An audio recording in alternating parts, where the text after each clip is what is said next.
es el juez o cadí y siempre tendrá en cuenta la prevalencia de los textos revelados a Mahoma. Siempre prevalece que Alá es uno y Mahoma es su mensajero. En torno a este principio gira todo el derecho musulmán. La concepción islámica del derecho difiere notablemente de las demás concepciones jurídicas, y es que la ley islámica es la Sharia, estrictamente lo revelado, que por necesidades lógicas derivadas de su influencia en amplias zonas geográficas debió ampliarse a la praxis de Mahoma. A partir de principios del siglo VIII, en el segundo siglo islámico, hacia el año 720, se observaron diversos cambios en la aplicación de la praxis de Mahoma, momento en que los juristas debieron determinar si las actuaciones eran conformes a la ley revelada y determinaron que también la sunna o tradiciones de Mahoma debía formar parte del derecho musulmán. Sin embargo, se estimó que no eran aceptables las interpretaciones derivadas de las mismas. Esta sunna es la herencia oral de los hechos y dichos del profeta y constaría de un isnad o relación de transmisores. Si bien el concepto de sunna es muy tardío, lo que provocó una doble interpretación, la de los sunníes u ortodoxos y la de los chiíes. Los chiíes son seguidores del yerno de Mahoma, Alí, que a la muerte de Mahoma no aceptó el nombramiento de Abu Bakr y de Umar como los califas. Al imán, que según los chiíes tiene el don de adivinar lo oculto y no puede pecar, le corresponde la representación política, mientras que los suníes le dan esta representación al califa. Pero a la postre la diferenciación de unos y de otros no es exactamente una diferente concepción del Corán, sino una cuestión estrictamente sucesoria. Tan solo hay unas mínimas diferencias como el matrimonio a plazo determinado, aceptado por los chiíes y negado por los suníes, o en el hecho de las abluciones donde los suníes aceptan que no es necesario descalzarse y algunas otras cuestiones de sentido menor, aún menor, que marcan las diferencias entre las distintas escuelas. El imán Shafi, finalmente en el califato de Uthman y en vida de Ali, yerno de Mahoma, que nada dijo en contra, unificó las diversas sunna como costumbres del profeta. A la Sharia y a la sunna se añade el kanun, que es el conjunto de ordenanzas de príncipes y sultanes, pero que no son tenidas como derecho islámico. Todo lo que llevamos dicho no es óbice para remarcar que el Islam representó un avance en el trato humano de las gentes que primero estuvieron sometidas al mismo y que previamente habían estado viviendo en un mundo politeísta obsesionado por el sexo, por el crimen y por el castigo. Aspectos que nos llaman la atención, como el pago por la esposa, nos parece mentira, pero es un avance con relación a la situación anterior en la zona de influencia de Mahoma, en la que la mujer carecía de todo tipo de derecho. Nos señala Jesús Riosalido en su introducción al derecho islámico que con el Islam la mujer de no tener derechos pasaba a tener aproximadamente la mitad que los del hombre. El Islam reconoce derechos antes inexistentes en las mujeres y en los lugares donde primero se implantó. Pero siguiendo en los aspectos curiosos del sistema islamista, nos encontramos que para los chiíes el imán tiene dotes de mediador ante Dios, es infalible y es invencible.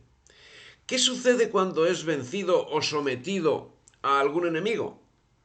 Pues sencillamente se reconoce que se trata de un impostor o bien apelan a que ha sido un cambio en la voluntad de Dios. Esa postura es defendida por los heterodoxos seguidores de la Bada o potestad de Dios de cambiar sus decisiones.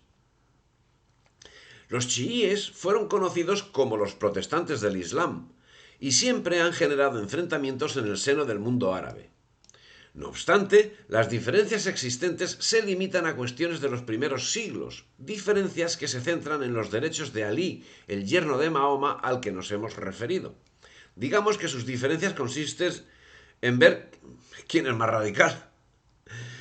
En medio de todo el maremagno de enfrentamientos, destaca un jurista, Ibn Abi Zaid al-Qayrawani, de la escuela hanefita, muerto el año 996 después de Cristo, que escribió un manual, la Risala, o tesis, que en el derecho árabe tiene vigencia en nuestros días. No porque fuese novedoso, ya que la doctrina islámica, como ha quedado ya manifestado, no admite interpretaciones, sino porque es, según los expertos, un excelente resumen de la ley islámica. Hace acopio de aquellos aspectos que no son atendidos estrictamente en el Corán y, como digo, es vigente hoy.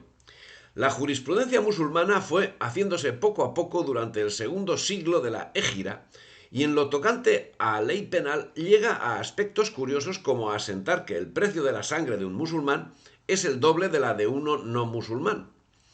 También se generalizó la prohibición del testimonio de infieles contra musulmanes. El derecho musulmán no acaba de distinguir las relaciones humanas de las relaciones del hombre con la divinidad, y sólo admite comparación con el derecho romano en el campo del derecho privado, donde existen grandes coincidencias sin duda provocadas por las relaciones que siempre existieron entre el Islam y el mundo civilizado como consecuencia de la cercanía geográfica. Las distintas escuelas de derecho se desarrollaron bajo la dinastía abbasí. La de Medina, en el siglo VIII después de Cristo, lógicamente, que acaba convirtiéndose en la escuela malikí. Malik murió el año 747. Este tratadista, como no puede ser menos, reconoce como fuentes del derecho el Corán, la tradición de los seguidores del profeta y el consenso.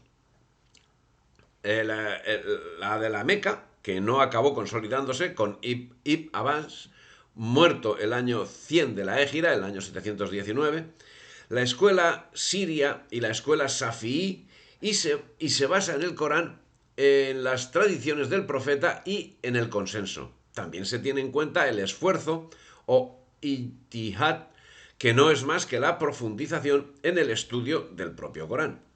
Contra estas escuelas surgieron las gentes de la palabra, que afirmaban que lo único válido para el derecho islámico es el Corán. Todo se basa en el Corán, como queda dicho, en unos y en otros. Y vamos a entresacar los aspectos más llamativos. La predestinación. Sura la inmunidad o el arrepentimiento. 9, Aleya 51 dice: solo podrá ocurrirnos lo que Alá nos haya predestinado. Las referencias al destino se repiten hasta en 32 ocasiones en el texto coránico, y el autor que seguimos principal en la historia de la interpretación del Corán, Ibn Abi Zaid al-Qayrawani, lo plasma en sus conclusiones. En el Corán se basan todas las leyes, desde la oración hasta el entierro, pasando por cada una de las cuestiones. Así, los impuestos se ven reflejados en la Sura 9, versículo 29. Haced la guerra a los que no creen en Dios ni en el día último. Hacedles la guerra hasta que paguen el tributo. A todos sin excepción, aunque estén humillados. Este tributo es desarrollado por los legisladores de manera concreta sobre cada uno de los bienes, marcando los mínimos sobre los que debe aplicarse el mismo, con un purismo encomiable que refleja cierta reminiscencia del derecho romano. Y en torno a este aspecto del derecho civil, está prohibida la venta de cosas inciertas, está prohibida la usura, no es lícito defraudar en las ventas, falsificar o engañar. Pero, ¿y con relación a los infieles? En la Sura 4, las mujeres, dice Mahoma, en el versículo 141, los hipócritas procuran engañar a Dios. Dios es el que les engañará a ellos primero. Están prohibidos los préstamos con provecho y no se puede recomprar algo por precio menor al cobrado. Hay estipulaciones comerciales que responden a criterios de justicia y se trasluce influencia del derecho romano en muchos aspectos, como la manumisión, el retracto, la donación, la prenda o el comodato. Si te ha gustado el vídeo, dale me gusta, difunde y suscríbete al canal.